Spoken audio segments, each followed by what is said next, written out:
నా పేరు చిత్తగుట్ట సాయి కుమార్. చదువాలన్న కసి నీకుంటే నువ్వు ఏదైనా సాధించగలుగుతావు.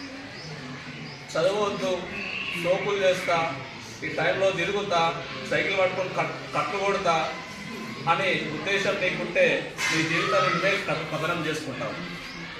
నేను చదువుకున్నప్పుడు ఇట్లా సేవాభావం చేసేటోళ్ళు కూడా లేకుండే. నాకు ఒక ప్యాడ్ కూడా కొనుక్కునే స్తోమత లేని సందర్భంలో ఒక ఇరిగిపోయిన ప్యాడ్ మీద 10th ఎగ్జామ్ రాసి ఉంటాను. నాకు బాగా గుర్తు. కానీ ఈ యొక్క ప్రభుత్వ పాఠశాలలో చదివే మధ్యతరగతి పిల్లలకు ఏదో సహాయం చేయాలనే ఉద్దేశంతో ఈ కార్యక్రమాన్ని ఉందా. క్రమశిక్షణతో ఉంటే అనుకున్న సాధిస్తాం. క్రమశిక్షణ అంటే ఏంటిది? సమయానికి స్కూల్కు రావాలి, చెప్పింది శ్రద్ధగా వినాలి, పరీక్షలు శ్రద్ధగా రాయాలి. అగమ్య గోచరం ఎటు ఉండదు. ఇక పైన కావాయి మీద